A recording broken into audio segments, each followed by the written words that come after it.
Today on Alex and Autos, we're out here in the forest taking a look at the all-new 2015 Lexus NX. This particular model is the NX 300h Hybrid, but I'll also be talking about the NX 200T turbocharged base version. The NX we're taking a look at here is the top-end hybrid version, which means we have these LED high beams and LED low beams, in addition to the LED fog lamps and this LED daytime running lamp swoosh. In America, there is no such thing as the NX 300h F Sport, although that does exist in other world markets, so you can combine the F Sport front-end look with the hybrid drivetrain. Compared to the larger Lexus RX, we have a more aggressive grille up front. This large Lexus logo right here conceals the radar sensor in our particular model because we do have the adaptive cruise control system. And we have these very different looking headlamps and the Nike swoosh daytime running lamp that's divorced from the headlamp. This is to give it more of a Lexus IS-like appearance. Some people have complained about the front end of the NX being a little bit pointy, and you can really see what's going on, but it's mostly style because this portion of the bumper right here, this entire front grille arrangement all the way down here to where the parking sensors are located, is actually relatively vertical. But the styling angles going on right up here give it this very pointy looking front end. For aerodynamic reasons, as well as for off-roading ability, we do have this very steep approach angle right here that helps you crawl over larger items. If you're not going to be doing that in your Lexus NX, then the F Sport version gets a slightly lower front bumper that helps cancel out these angles going on right up here, and it doesn't look quite so pointy. Moving out to the side view, you can really see what I mean about this pointy front end right here, although you can also see that it's mostly styling. The styling elements right here and right here combine at different angles than these lower styling elements. In terms of overall size, this slots in almost exactly the same size as the Audi Q5 and the Volvo XC60. This is a full foot longer than something like a Range Rover Evoque.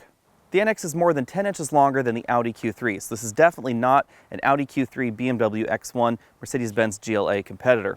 Right back here we have something that's a little bit different than the Q5 or the XC60. We have this very sloping rear roof right here, so you can see this rear glass really has a definite angle to it. That means we get less cargo room back here than you'll find in something like an XC60 or a Q5.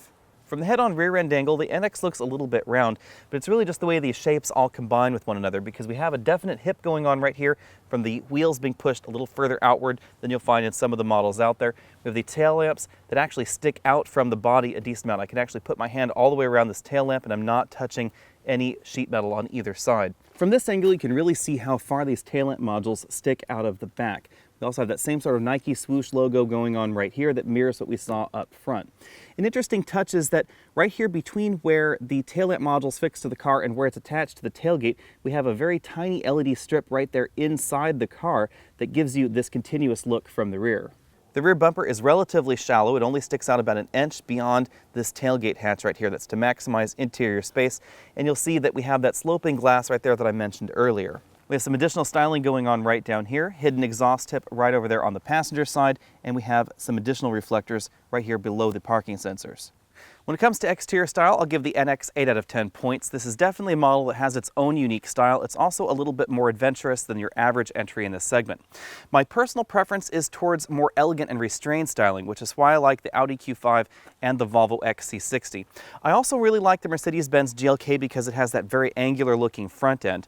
Under the hood of the base NX, you'll find Lexus's first turbocharged engine in the United States. It's a 2-liter turbocharged 4-cylinder engine. It produces 235 horsepower and 258 pound-feet of torque. That is a little bit lower than you'll see in some of the competition, but Lexus in general likes to be conservative. That engine is mated to a standard 6-speed automatic transmission, sending power right here to the front wheels by default. You can get an optional all-wheel drive system that will send up to 50% of the power to the rear, assuming that there's no slip. The most unique model in this segment, however, is what we're taking a look at right here, and that's the NX 300h Hybrid. It uses a 2.5-liter 4-cylinder Atkinson cycle engine to produce 194 system horsepower total. That's this engine combined with the hybrid drive system that's over there on that other side. It uses 2 electric motor generators to assist this engine in driving the vehicle forward. This hybrid drivetrain is very unique in this segment because all of the other entries in this segment that have hybrids are simply taking a regular old engine and a regular old 6 or 8-speed automatic transmission and they're jamming an electric motor between the two of them, and that's not going on here. The entire transmission in this vehicle is composed of those 2 electric motor generators. There isn't a traditional transmission in the usual sense. Similarly, the all-wheel drive system available in the hybrid model is not your traditional all-wheel drive system. Instead of adding a mechanical linkage between the engine and transmission right up here to the rear axle, they simply add another electric motor to the rear of the vehicle, giving the hybrid version that's all-wheel drive 3 electric motors total. Now that's very important to understand because this system has 194 total system horsepower, but only about 70 of those horsepower can be sent electrically to that rear axle. This is very different than the 200T model, which has a 235 horsepower engine, and under limited circumstances, it can actually send all of that power to the rear axle. Again, if no wheel is slipping, that 2.0T can only split the power 50-50, but if the front axle has zero traction, in theory you can send 100% of the power to the rear. And that's not going on in this hybrid model. All that can go to the rear is 70 horsepower, regardless of the circumstance. Fuel economy for the 2-liter turbo model comes in at 22 miles per gallon city, 28 highway, and 25 combined for the front-wheel drive model. That's very good for this segment. It's very similar to what you'll find in the front-wheel drive versions of Volvo's XC60 with their brand new engine family. If you get this hybrid model that we're taking a look at right here, you get easily the best fuel economy in this segment. 35 miles per gallon city, 31 highway, and 33 combined in this front-wheel drive model we're taking a look at right here. 33, 30, 32 if you add the all-wheel drive system. It's important when you're comparing this to the turbo diesel entries in this segment to know that this uses regular unleaded, not diesel, and diesel's considerably more expensive. I give the NX 8 out of 10 points in terms of front seat comfort. We do have a multi-way power adjustable driver's seat with a 2-way adjustable lumbar support. We also have a tilt telescopic steering column with a decent range of motion. The seats in the Volvo XC60 are slightly more comfortable. The base seats in the BMW X3 are a little bit less comfortable, but the sports seats in that X3 are a decent amount more comfortable than these seats in the NX. The standard seats in the XC60 are a little bit more comfortable than these. I also think the Mercedes GLK seats are a little bit more comfortable as well. Now, BMW's X3 seats and the Audi seats are a little bit less comfortable than this. However, BMW does offer that 21-way sports seat in the X3, and that is a decent amount more comfortable than this. Rear seat comfort comes in at 9 out of 10 points in the NX. We have a great deal of legroom back here. This front seat is moved all the way forward in its tracks till I have about 1.5 inches of room left up there. You can really see the kind of legroom going on in the NX. This is about the same amount of front and rear legroom that you actually find in the Lexus RX, even though that RX is a little bit bigger than this. We have the optional powered reclining rear seats in our particular model. This is the most reclined position, and this is the most upright position right here. In addition to reclining, these seats also power fold, so it's a one-touch mechanism. Just press that button once, either right here on the seat back itself, right back there in the cargo area, or up front by the driver's side. Once they're folded, it's almost completely flat with the cargo area in the rear. Scooting on over to this middle seat, we don't have very much of a hump right here in the middle, but this middle seat is a little bit higher than the outboard seats. Still, even though our model has the optional sunroof, I still have about 1 inch of headroom left over there. Not too bad at all for a vehicle this size. Scooting all the way over to this other side where I had this driver's seat moved all the way back in its tracks, I still have about 2 inches of legroom left. Part of what makes the excellent headroom possible is the fact that instead of this sunroof actually going into the car, it goes on top of the car when you open it. At just over 17 cubic feet of cargo space, the NX slots in below the average in this segment. In fact, it actually is a little bit less back here behind this tailgate than you'll find in the Lexus MKC. That puts Lexus on either end of this segment. The Lexus RX has considerably more cargo room than the average entry in this segment, and the Lexus NX has about 33% less cargo room than the average entry in this segment. A lot of the reason for the difference in cargo area is this sloping rear hatch, but also the way that this cargo area is shaped in general. So you can see you cannot put a 26-inch roller bag under this tonneau cover that's in the vehicle. It lifts the tonneau cover up, so really can't put that in that fashion. That limits some of your cargo carrying capability. If we lift up this floor mat and then open the cargo load floor up like this, you'll find a styrofoam divider with a little bit of extra storage space right there. Lift that out, you will find a fairly large temporary spare tire as well as the jack and some additional storage space on the side. On the passenger side of the cargo area, we have those buttons for the power reclining rear seat backs. Those are optional. Standard is the manual reclining rear seat back, and we also have cargo tie downs right down there. When it comes to my exclusive trunk comfort index, I'll give the NX 7 out of 10 points. The hybrid battery system is very well hidden. It doesn't really occupy any storage space right back here in the rear, which is really a nice benefit. We also have an optional power tailgate hatch, and Lexus integrates the subwoofer right here into the tailgate to give you a little bit more room across the back of the cargo area. The NX does lose a few points because this cargo area is notably smaller than the competition. It's about half the size of the Lexus RX. Taking a quick look around the interior, we have height adjustable seat belts for both the driver and the front passenger, and a 2-way adjustable headrest. One important thing to keep in mind as we go around this interior is that, like most of the other luxury entries, leather is not standard in the NX. We get new luxe seats as standard. Leather is optional. Moving on over to the front doors, most of the plastics you'll encounter are soft touch plastics. We have the soft touch injection molded and stitched armrest right here, injection molded and then after stitched soft touch upper, real wood trim on our particular model. You will find hard touch plastics lower on the door panels. We have a very large glove box on the passenger side. It is very deep. I was easily able to accommodate large tablet computers and a variety of other goods in there. Moving over to the dashboard, we have a variety of different textures going on. We have an injection molded upper. It's also after stitched, as you can see right there. Imitation metal trim, real wood trim right there. It is very darkly tinted, but this is real wood. Then we have a stitched pleather portion of the dashboard. This actually is multiple pieces of imitation leather that are then stitched together. And then below that, down towards the glove box, we have more hard plastic on the passenger side. Positioned high in the center of the dashboard is this multifunction display. Our particular vehicle has the optional navigation system, so we get a slightly different display, and of course the navigation software right there. Below that screen we have an analog clock, 2 large air vents, and our dual zone climate control. Our particular model has the optional heated and cooled seats.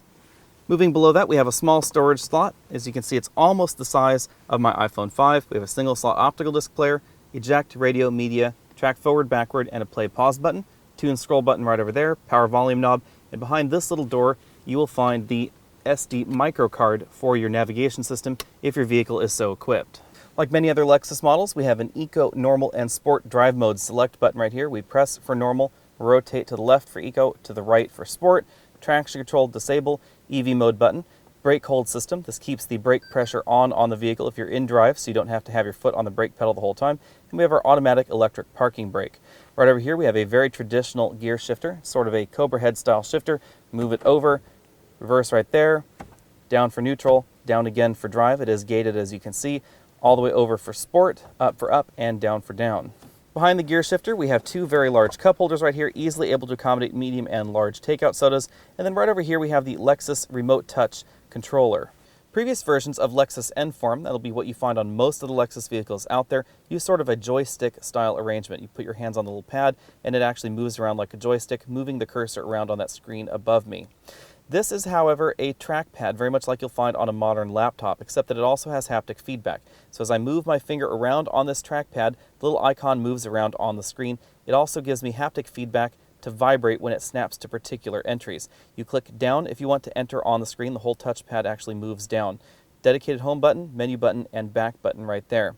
Behind the remote touch controller, we have a small armrest right here, and if we pull this off, we have a small vanity mirror. As you can see my camera right there, and that's also a sunglass holder, so you can actually put your glasses right here inside this little slot, right like that, and then you can put this cover right back over them. That's because we do not have a sunglass holder up there in the center console like you might find in other vehicles. Behind the cup holders, we have a large center armrest thanks to the front-wheel drive system in this vehicle.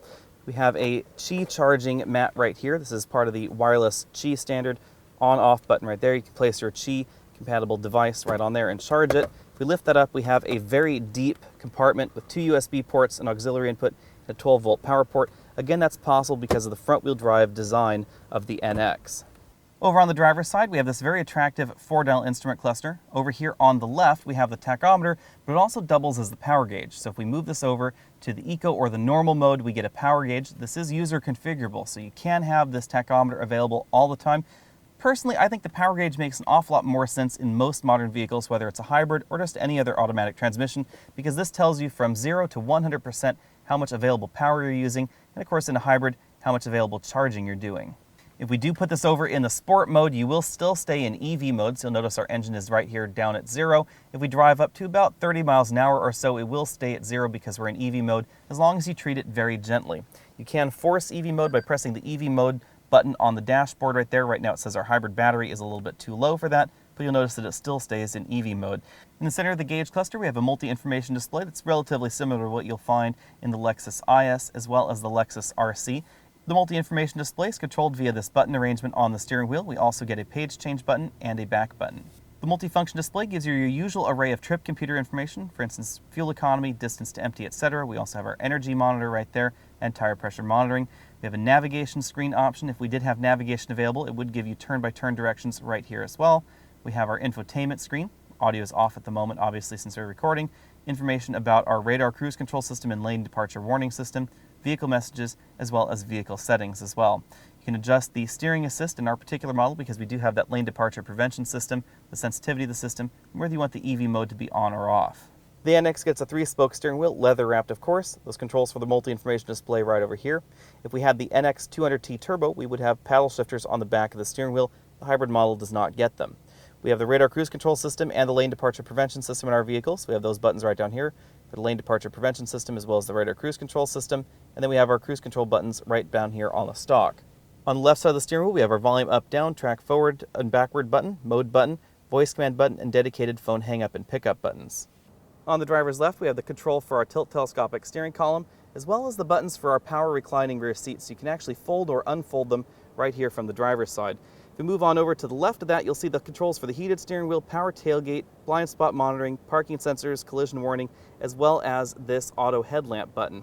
We're out here on city streets in Millbrae, California because this really is an environment where the hybrid system in the Lexus NX, as well as all the other Lexus hybrids, excel. If you take a look at Lexus, Lincoln, Ford, and Toyota hybrids, they all have a relatively similar hybrid system in terms of overall theme and in terms of overall design. And this design tends to give you very good city ratings in addition to very good highway ratings. The highway ratings are helped out by the Atkinson cycle engine under the hood that helps us get over 30 miles per gallon on the highway relatively easily.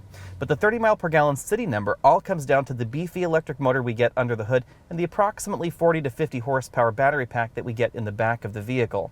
The battery pack in the rear allows me to go electric only as long as I'm relatively ginger on the throttle. You'll notice the traffic is pulling away ahead of me a little bit faster than I'm going, but I am able to accelerate up to about 30 miles an hour or so and stay in EV mode in the NX without too much of a problem. This gets you very good city fuel economy because the engine hasn't turned on yet. Just finally turned on because we went over about 30 miles an hour or so. Now we're going to have to start slowing down and the engine's going to turn off again. We're going to regenerate all that energy back into the battery. That's how we get those excellent city fuel economy numbers in the NX. I was easily able to average 37 miles per gallon overall in the NX hybrid, so I'm going to give this 10 out of 10 points when it comes to fuel economy. There really is no other entry in this segment that has lower operational costs in terms of fuel economy than this. You may get slightly better fuel economy overall in something like the Q5 TDI, however diesel is more expensive. I'm going to give acceleration 7 out of 10 points in the hybrid, which was unexpectedly high, because when I actually did the numbers on this vehicle, it came in a decent amount below what Lexus says you'll get out of the system. Lexus is quoting approximately 9 seconds 0 to 60. I actually ran from 0 to 60 in 7.8. The 0 to 60 time stretches out by 0.2 of a second if the engine is off at the beginning of the test. It appears that you can force the engine to be on if you put all the sport modes in the vehicle to the on position, turn off the traction control, and then while your foot's on the brake, you tap the accelerator pedal very gently. It'll turn the engine on and it appears to stay on. That definitely has a positive impact on your 0 to 60 time. There's a definite difference between the RX hybrid, and that would be the RX 450h, and the NX 300h hybrid. The difference is primarily acceleration, because this vehicle actually handles better than the RX hybrid, but it's not as fast off the line. That RX hybrid supposedly has the performance approximately of a 4.5 liter naturally aspirated V8 engine. I'd sort of believe that. It goes from 0 to 60 just over 6 seconds. It's definitely faster than this vehicle. However, in this vehicle we have much better fuel economy. That RX hybrid was not able to achieve 30 miles per gallon even with an awful lot of care behind the wheel. This vehicle almost gets 40 miles per gallon if you're very gentle with the throttle. When it comes to ride, I'll give this 8 out of 10 points. It is ever so slightly softer than some of those German entries out there, but this is definitely an awful lot more firm than the Lexus RX. I actually think that's more appropriate for this category than the Lexus RX. Lexus RX always strikes me as a little bit soft when you compare it with the BMW X3, the Volvo XC60, or even that Acura RDX. With a reading of 70 decibels at 50 miles an hour, the NX came in right in the middle of this pack in terms of cabin quietness. Certain models of the GLK as well as the BMW X3 are a little bit quieter, but not a whole lot. Engine noise and road noise are very well controlled in the NX, and that's a very good thing for a hybrid like this, because this 4-cylinder engine tends to spend a decent amount of time at higher RPMs, especially when you're getting on a freeway or when you're climbing mountain grades. That's just the way hybrids tend to operate, and it makes it a little bit more noticeable than your average vehicle out there.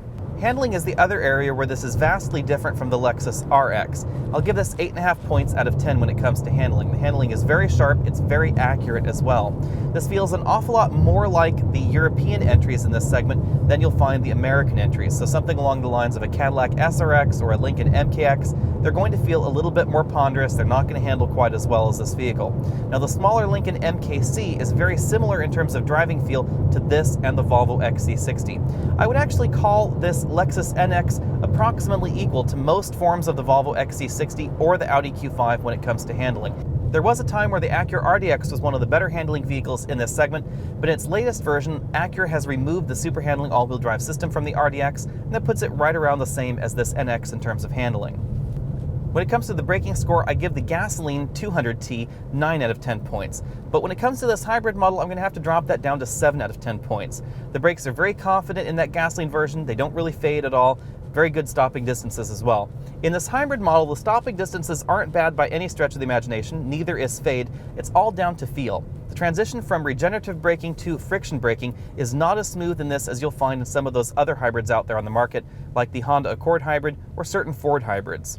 The biggest thing to know about this vehicle is that Lexus did not alter the handling abilities that much when they added the hybrid drivetrain to the vehicle. So this still handles very much like that gasoline NX 200T, which is to say it handles very, very well for a front-wheel drive luxury crossover vehicle. It really feels very confident, very competent, very connected to the driver out on the road, even in this hybrid model. And that's relatively unusual for hybrids in general. So this does not handle like a tall Prius by any stretch of the imagination. The NX Hybrid is one of the easiest vehicles to live with in this segment. It handles very well. We get decent acceleration even in this hybrid model. We also get absolutely excellent fuel economy. I've easily been beating the EPA combined numbers in this vehicle by a decent amount, and that's not something that you get in most of the other entries in this segment. There's a huge difference in terms of operational cost between this and the vast majority of those turbocharged entries in this segment, which don't operate off of regular unleaded. If you take a look at something like the base Audi Q5, it's not going to be that much faster 0 to 60 than this hybrid model, but we're going to get much better fuel economy. Even that turbo diesel version of the Audi Q5 wasn't especially quick off the line, and this still beats it in terms of fuel economy. I suspect if I were shopping in the small luxury crossover segment, the NX Hybrid would be very high on my list. It probably would be tops. I would call this tied with the Volvo XC60 T6 all-wheel drive, which I think is one of the best values in this segment overall. It handles really well, it's very fast, but this is a very different kind of vehicle, and I put them on the top of my list for very different reasons. I would also consider the Lincoln MKC if you're shopping in this segment as well. It's a very good value, and that moves us right on over to pricing. Pricing for 2015 starts very low for this segment. The Lexus NX 200T, that's the base model with the turbocharged 4-cylinder engine and front-wheel drive, starts at $34,480. That's lower than almost every other entry in this segment except for the Lincoln MKC. If you want the F Sport model, which I think is more attractive than that base 200T, that will cost you $36,580. The hybrid model is the most expensive starting price for the Lexus NX at $39,720. As we've been testing our model here, which is an essentially fully loaded front-wheel drive hybrid, it rang in just around $50,000. If you load your hybrid all-wheel drive all the way up, you'll end up right around $52,000. Acura's RDX has long been one of the best values in this segment, but in some ways it's been replaced by the Lexus NX. At $35,095, it ends up essentially the same price as the NX when you adjust for feature content. It is bigger on the inside, it's also bigger in terms of the cargo area, but the RDX no longer has Acura's super handling all-wheel drive system, which really was very unique in this segment. That means we no longer have a torque vectoring rear axle in the RDX, and as a result, the handling ends up a little bit lower than this Lexus. Audi's Q5 is approximately $3,000 more expensive than the NX. The important thing to keep in mind is that the Q5 is all-wheel drive only, and I am comparing the Audi Q5 to the Lexus NX all-wheel drive because that's really the only fair comparison there. You can find the NX a little bit cheaper than that, of course, if you do get the front-wheel drive version. The Q5 is a little bit older. It's due to be redesigned next year, and that really shows on the inside and on the outside. It's definitely an awful lot more restrained in terms of styling versus this NX. We also get about 33% more cargo room right in the back.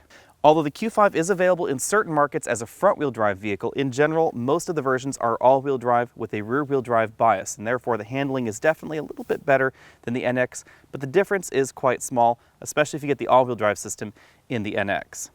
Volvo's XC60 will set you back about $1,700 more than the NX. It's right about the same size as well. The Volvo has an autonomous braking system standard that's not included in that $1,700 price tag, however. The city safety system will attempt to brake you from 31 miles an hour to a complete stop if it thinks you're going to hit another car. There's also an optional pedestrian avoidance system, but that's not standard in the Volvo.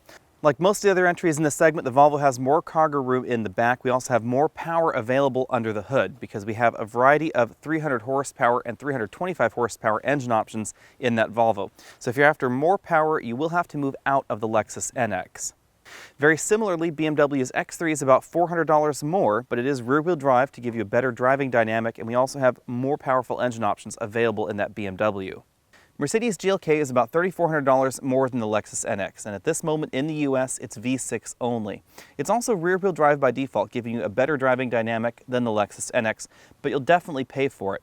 As you continue up the ladder, the Mercedes becomes one of the more expensive options in this segment to try and configure like the vehicle we're taking a look at right here. That delta grows to over $10,000 at the top end. Although the Lexus NX is an incredible value in this segment, I'm going to give it 9 out of 10 points when it comes to value. Lincoln's MKC is probably the best value in this segment because it's the only one that's a little bit less than the Lexus NX. It comes in at about $1,400 less, even though we also have about $1,500 more equipment, bringing the true difference to about $3,000. Lincoln has the same sort of thing going on in this segment as Lexus, because Lexus has two different entries in this segment, the NX and the RX, and Lincoln has the MKC and the MKX. The MKX, the Cadillac SRX, and the Lexus RX are all about the same size. They're sort of a half step larger than this. And then we have the Lexus NX and the Lincoln MKC that are doing battle with the European compact luxury crossovers. The Lexus NX is one of the best values in this segment, not just because this is the second cheapest entry in this segment as well, but because Lexus in general has some of the lowest operational costs available. Reliability is very high in the Lexus brand, resale value is very high in the Lexus brand, and when you take a look at this hybrid model, we get 33 miles per gallon combined, which makes it one of the least expensive to actually fuel and run every day. If you're looking at the non-hybrid model, then you will see slightly lower operational costs in Volvo's front-wheel drive XC60, but the XC60 will cost you a little bit more. While I admit that the interior styling and the exterior styling of the NX isn't exactly my cup of tea, I generally prefer something that's a little bit more restrained, a little bit more elegant in general. This aggressive styling definitely is appealing.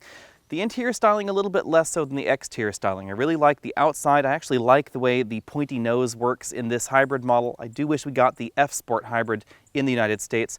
I would probably buy the hybrid model over any of the other entries in the segment, but I would still continuously complain about that Lexus N-Form system right there with that touchpad inside. If you're not looking at the hybrid model, however, the Lincoln MKC is very attractive in this segment. It's priced about $3,000 less than this once you adjust for feature content. It also gets very similar fuel economy and very similar performance figures out of its base engines. While the Lincoln's interior is not necessarily assembled with the precision that we see inside this Lexus interior, I like the interior style of the MKC just a little bit better. Of course, all that pricing information has been for the gasoline version of the NX. When it comes to the hybrid, the value proposition is considerably better because the only other hybrid in this category in the United States is that $51,900 Audi Q5 hybrid. It's considerably more expensive than the NX, but it doesn't get better fuel economy. It does perform a little bit better just because of the way that hybrid drivetrain is designed in the Audi. You also can get more power to the rear in that Audi. That's an important thing to keep in mind. If you are looking at a vehicle to give you that off-road performance or the excellent snow performance that's available in the Audi platform with all-wheel drive, really that Audi is the only alternative. This vehicle can only send about 70 horsepower to the rear axle. That Audi can send pretty much all of its horsepower to the rear axle. Of course, the Q5 does have standard all-wheel drive. Adding all-wheel drive to that base NX hybrid will cost you a little bit more, and that drops the true difference between the two to about $10,000. It's still a huge difference, especially considering that we can operate on regular unleaded in this hybrid and we get much better fuel economy overall than in the Audi.